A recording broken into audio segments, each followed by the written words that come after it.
आज के इस वीडियो में हम पढ़ेंगे लेंसों के लिए न्यूटन का सूत्र। तो यह सूत्र होता है F1 इंटू F2 बराबर x1 इंटू x2। तो F1 जो होती है ये लेंस की प्रथम फोकस दूरी होती है, F2 जो होता है लेंस का द्वितीय फोकस दूरी होता है, और ये x1 जो होता है ये वस्तु की दूरी है इस प्रथम फोकस बिंदु से, और x2 जो है ये प्रतिबिंब की दूरी है इस द्वितीय फोकस बिंदु से। यहाँ पे x2 दिखाया गया है।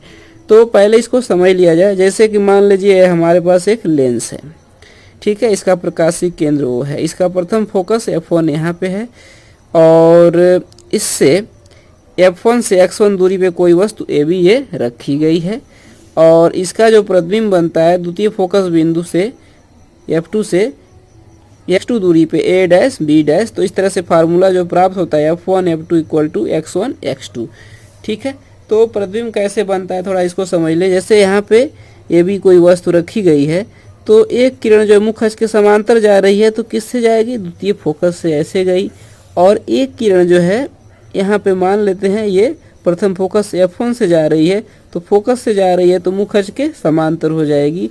अगर यहाँ पे देखें जैसे मुख्य अक्ष के समांतर है तो फोकस से जा रही है, अब फोकस से जा रही है तो मुख्य अक्ष के समांतर हो जाएगी, क्योंकि प्रकाश किरणों का पथ उत्क्रमणीय होता है, ठीक।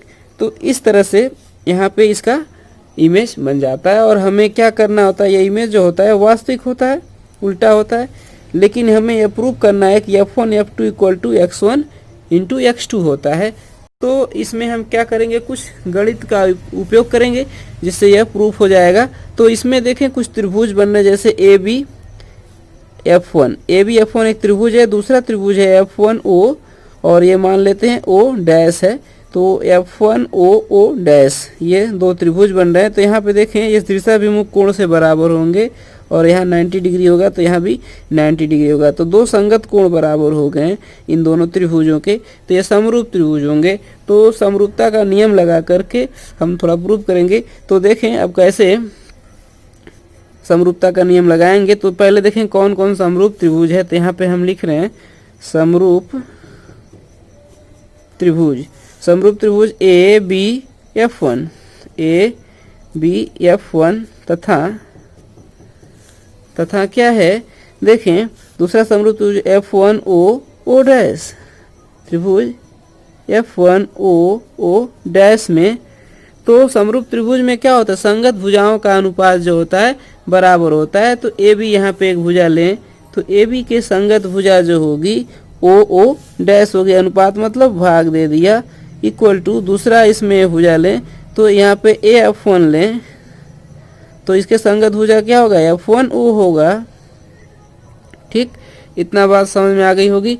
तो अब देखें कि यहाँ पे जो O डैश है यानी O डैश है वो A डैश B डैश के बराबर होगा, क्योंकि OA डैश और O डैश B डैश जो है समांतर किरण है।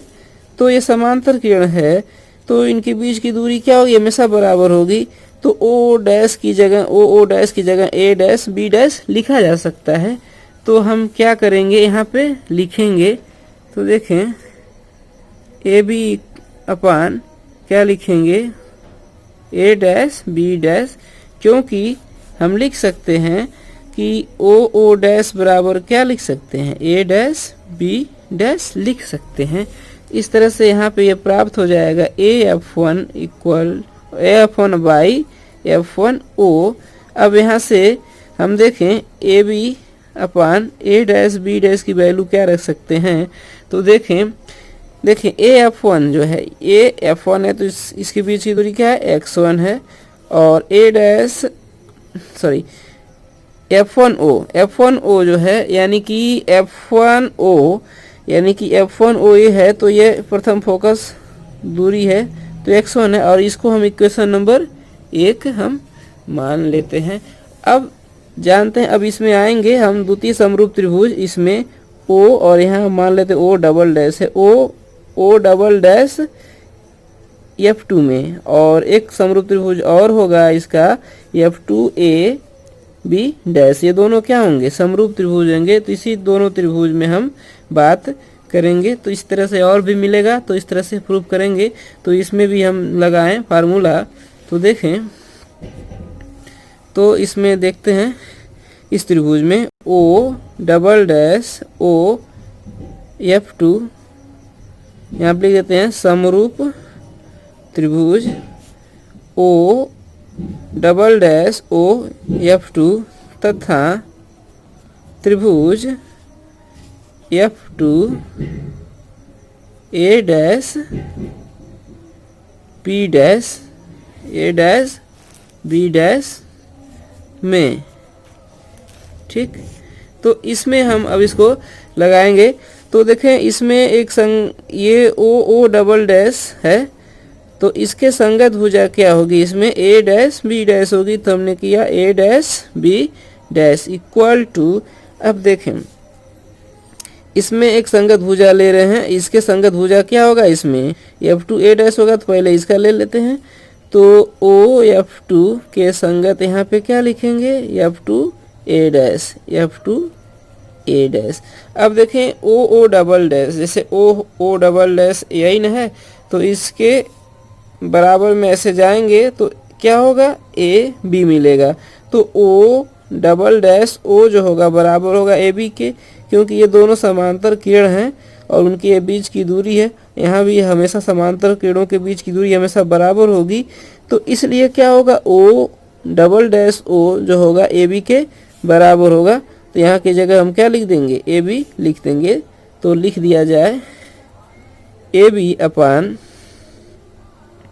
ए डैश बी डैश, और ये हो जाएगा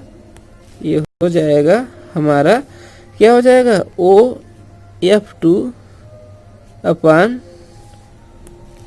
O F2 अपान क्या होगा, ये F2 A डैश होगा। ठीक, अब देखें यहाँ पे थोड़ा देखें तो हम A B upon A dash B dash equal to क्या लिख सकते हैं।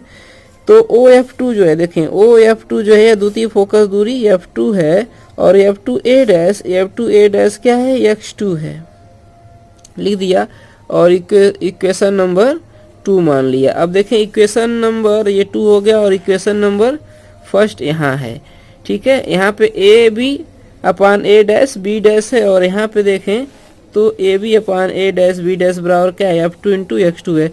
तो यहाँ पे देख रहे हैं दोनों का, यहाँ पे ये मिल गया और यहाँ पे ये मिल गया। तो दोनों का लेफ्ट बराबर है, तो दोनों का क्या होगा, राइट भी बराबर होगा। तो हम लिखेंगे फ्रॉम 1 and 2 से, तो लेफ्ट बराबर है तो राइट क्या कर देंगे, बराबर कर देंगे। तो x1 upon F1 equal to क्या लिख सकेंगे, F2, यहाँ पे जो है F2 अपान X2। ठीक है, अब इसमें क्रॉस गुणा कर देंगे, तिर्यक गुणा कर देंगे, तो हमें मिलेगा, इसका ऐसे गुणा होगा तो यहाँ पे मिलेगा F1 into F2 equal to X1 into X2। इस तरह से यह क्या होता है, न्यूटन का जो फार्मूला होता है प्रूव्ड हो जाता है। इसको लिख सकते हैं हैंस प्रूव्ड। ठीक है, इसमें हम कुछ केस डिस्क्राइब करेंगे। जैसे मान लेते हैं जो लेंस है, यही ना लेंस ऐसे था, तो इस लेंस के दोनों ओर जो है माध्यम समान है, यहाँ भी एयर है यहाँ भी एयर है। जब लेंस के दोनों माध्यम समान होता है तो इसकी जो फोकस दूरियां होती हैं, जैसे वो है ये F1 है, तो F1 और यहाँ पे जो F2 है, ये द्वितीय फोकस दूरी है F2, ये क्या होती है, आपस में बराबर होती है। जब लेंस के दोनों ओर माध्यम समान होगा तो दोनों फोकस दूरियां F1 F2 आपस में बराबर होंगी। तो यहाँ पे लिखें, यदि देखें यहाँ पे मान लिया यदि F1 बराबर F1 बराबर F2 इक्वल टू F मान लें, तब इस फार्मूले में, जैसे ये फार्मूला हमने अभी प्रूव किया है F1 F2 equal to X1 X2, तो इसके जगह हम F1 F2 जगह सिर्फ F रखेंगे, क्योंकि F1 F2 बराबर है F के बराबर मान लिया। तो F into F equal to क्या होगा, X1 इंटू X2। तो ये F क्या होगा, F स्क्वायर हो जाएगा। तो F स्क्वायर बराबर क्या होगा, X1 इंटू X2। तो F बराबर हम क्या लिखेंगे, under root X1 into X2। ठीक, X1 इंटू F बराबर √x1 इंटू x2 ये इसमें प्राप्त होता है। तो जो ये न्यूटन का जो ये सूत्र ये हम अभी जो हमने प्रूव किया है, ये जो होता है लेंस के लिए न्यूटन का सूत्र कहलाता है। ये बहुत ही महत्वपूर्ण होता है, बोर्ड एग्जाम में पूछता है, यूपी बोर्ड के एग्जाम के लिए ये अत्यंत महत्वपूर्ण है। ठीक, तो इस 2021 में भी आने के इसके भरपूर चांस हैं। तो ये काफ़ी आसान होगा, आप लोगों को समझ में आ गया होगा। अगर नहीं समझ में आया तो कमेंट करके ज़रूर पूछेंगे ताकि हम इसको और इजी इसको समझा सकें। ठीक, और इसमें जो है सारी बातें हमने तो बता ही दी हैं। ठीक, तो इस तरह से ये प्रूफ हो जाता है। हाँ, ये न्यूटन के जो सूत्र की उपयोगिता है, थोड़ा सा इसके बारे में भी हम बताएं। ये जो न्यूटन का सूत्र लेंसों के लिए, न्यूटन का सूत्र ये सभी लेंसों के लिए है। और जो ये सूत्र हम यूज करते हैं, लेंस सूत्र जो होता है, जैसे कि 1/f equal to 1/v minus 1/u, तो ये जो होता है सिर्फ पतले लेंसों के लिए यूज कर पाते हैं। मोटे लेंसों में इसका प्रयोग सही नहीं होता है, क्योंकि जो मोटा लेंस होता है उसकी असमान वक्रता त्रिज्या होती है। वहाँ पे जो होता है प्रकाशीय केंद्र जो ये O होता है, इसकी स्थिति सही से ज्ञात नहीं हो पाती है। इसलिए जो ये V और U की दूरी भी स्पष्ट नहीं प्राप्त होती है।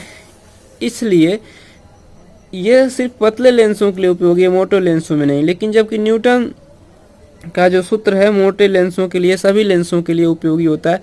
ऐसा इसलिए होता है, इसमें जो वस्तु की दूरी होती है वो फोकस बिंदुओं से लिया। जैसे देखिए फोकस बिंदु f1 है, तो वस्तु की दूरी यही ना वस्तु है, तो उससे इसकी दूरी x1 है। और प्रतिबिंब की दूरी जो है द्वितीय फोकस बिंदु f2 से x2 दूरी पे ली जाती है। तो इसमें जो u व्यू की दूरी जो होती है, u व्यू की मतलब वह प्रतिबिंब की दूरी और वस्तु की दूरी फोकस बिंदुओं से ली जाती है, इसलिए इसमें ऐसा नहीं होता है। तो न्यूटन का सूत्र ही बहुत ही उपयोगी है। ठीक, तो ये न्यूटन का सूत्र आपका प्राप्त हो जाता है F1 F2 equal to x1 x2। ठीक, तो आशा करते हैं आप लोगों को ये समझ में आ गया होगा।